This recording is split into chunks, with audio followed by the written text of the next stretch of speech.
where here we take some ammonium nitrate, and it's very nice because Jeff, whose room this is, already pre-measured these for me. What is this you use? Ammonium nitrate, you know, before 9/11 I used to do these demonstrations on the road. I'd fly in someplace, and one time I was sitting in the airport, looking at all the things that were forbidden to take on an airplane: strong oxidizers, flammables,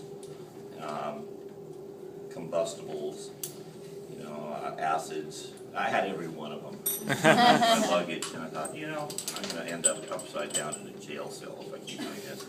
So I decided I only do these when I can either get the chemicals on site. By the way, that's 8 grams of ammonium nitrate. The recipe is in the last page. 8 grams of powdered zinc. Again, another example of make sure that you get your powdered chemicals now, powdered metals, I'm sorry. And 1 gram of ammonium chloride. That's, I think,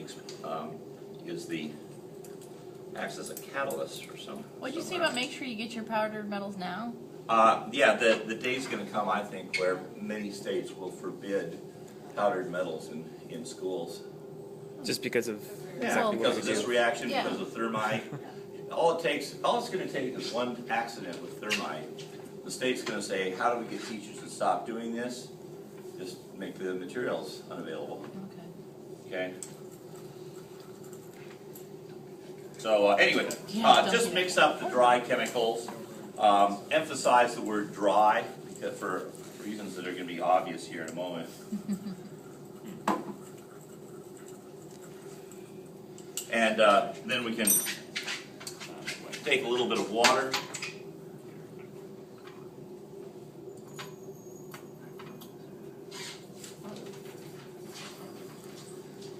And go back to the fume hood for obvious reasons here.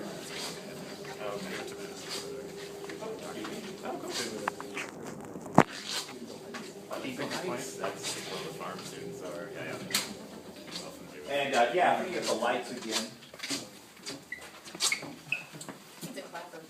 Yeah. Thank you. Then I won't be in there.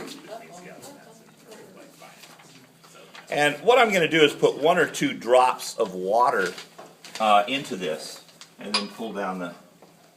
Let me move it all the way to the back so you can see it a little bit better. Okay, here we go. Actually, I'll turn on the lights so I know what I'm doing here.